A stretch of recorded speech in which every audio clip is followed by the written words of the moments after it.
قرآن کہتا ہے اما یبلغن عندک الکبر احدہما او کلاہما فلا تقل لہما اف ولا تنہرہما وقل لہما قولا کریما۔ ایک وہ زمانہ تھا جب تو چھوٹا تھا، کمزور تھا، تیرے والدین جوان تھے، صحت مند تھے۔ بچپن میں جب تو اپنی توتلی زبان میں اپنی ماں کو گالی دیتا تھا تو شفقت کی ماری ہوئی تیری ماں تیرا منہ چوم لیتی تھی۔ بچپن میں جب تو محبت سے باپ کو تھپڑ بھی مارتا تھا تو شفیق باپ تیرا ہاتھ چوم لیتا تھا۔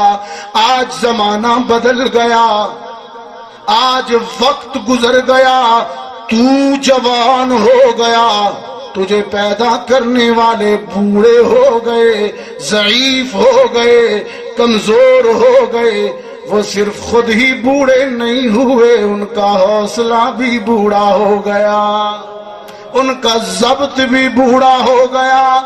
آج اگر ضعف اور بیماری کی وجہ سے بوڑھی ماں تجھے گالی دے دے،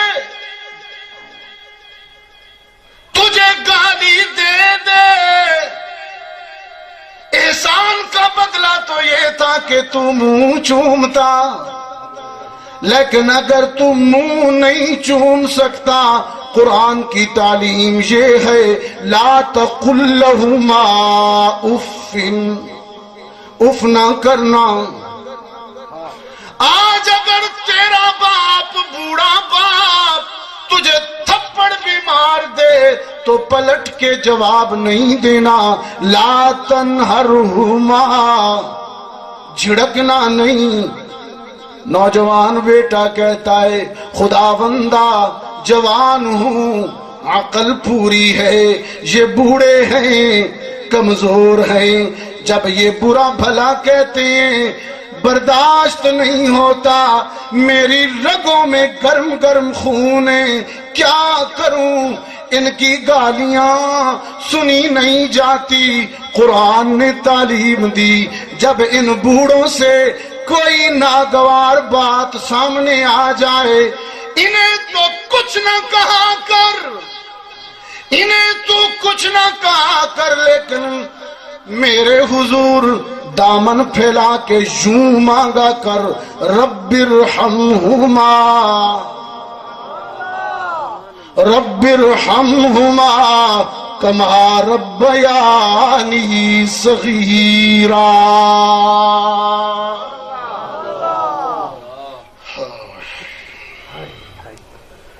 1,24,000 انبیاء کا امام، مرسلین کا امام، صاحب تاج و معراج، سراپا عجز بن کر، چادر بچھا کر، ماں کو بٹھا کر، دودھ پلا کر،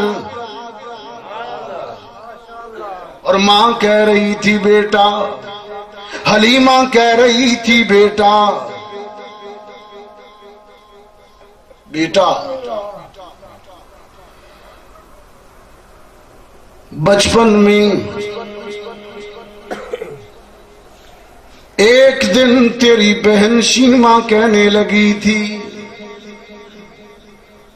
ماں آج جب بکریاں چرانے جاؤں گی تو اپنے چھوٹے بھائی محمد کو بھی ساتھ لے کے جاؤں گی۔ حلیمہ بتا رہی،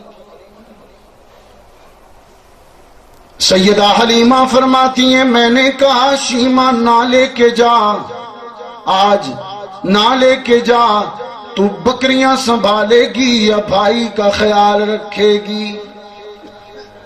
شیما ضد کرنے لگی، اصرار کرنے لگی، آج تو ضرور لے کے جاؤں گی۔ میں نے وجہ پوچھی تو کہنے لگی اماں جی آج گرمی بہت ہے، آج گرمی بہت ہے، سورج آگ برسا رہا ہے، آج تو ضرور لے جاؤں گی۔ ایک دن پہلے بھی بہت گرمی تھی، سورج عرب کے سنگریزوں پر آگ برسا رہا تھا، زمین شعلے اگر رہی تھی، میں بکریاں چرانے کے لیے محمد کو ساتھ لے گئی۔ پیدا کرنے والے کی قسم، جہاں جہاں میرا بھائی محمد رہتا تھا، بادل کا ایک ٹکڑا اس پر سایہ کیے رہتا تھا۔ آج بھی گرمی بہت ہے، آج تو ضرور لے کے جاؤں گی۔ بیٹا تیری کون کون سی برکتیں بتاؤں؟ حلیمہ چادر نبوت پر بیٹھ کے بچپن کی یادیں پھرول رہی تھیں، کہنے لگی بیٹا جب پہلے دن تجھے اٹھایا، تیری ماں کے گھر سے باہر آئی، میں غم میں ڈوب گئی، اپنی لاغر سواری کو دیکھ کر غم میں ڈوب گئی۔ میرا ضمیر کہنے لگا کاش آج میرے پاس عرب کا کوئی سرخ اونٹ ہوتا۔ اس یتیم کا اعزاز یہ تھا، اس کو جلدی جلدی لے جاتی۔ فطرت نے پکار کر کہا حلیمہ تو نے اپنی سواری کی کمزوری دیکھی ہے، لیکن جس کو اٹھا کے لائی ہے اس کی برکتیں نہیں دیکھی۔ نعرہ تکبیر، نعرہ تکبیر، شان رسالت، شان حلیمہ، حلیمہ سعدیہ ماں، میرے آقا کی ماں، ماں ہے۔ پھر جس دن تجھے لے کر مکہ سے میں حوازن پہنچی، حنین پہنچی، میں گھر میں پہنچی، میری بکریوں نے، میرے جانوروں نے قحط سالی میں اتنا دودھ دیا، گھر کے سارے برتن بھر گئے۔ فطرت نے کہا حلیمہ تیرے گھر کے برتن تو ختم ہو جائیں گے، لیکن میرے محبوب کی میزبانی میں بھیجا ہوا دودھ ختم نہیں ہوگا۔ حلیمہ کے میں کون سی بات کروں آپ سے، اپنے آقا کی عظمت کی، شان کی۔ ثم جاءکم رسول، کہاں بات ہو رہی تھی؟ بول گئے ہیں؟ ہاں تقریراں پچاؤ قوم تے مولوی ہنڈاؤ قوم، ہر سال نیا مولوی بلاؤ، اس کو سنو، اس کا مزہ چیک کرو۔ کوئی بات نہیں، آپ کی یہ محبت بھی آپ کی بخشش کا ذریعہ ہوگی انشاءاللہ، انشاءاللہ العزیز۔ اللہ ربنا هو الإله له من الأسماء ما اصطفاه الواحد الحي كذا المليك والملك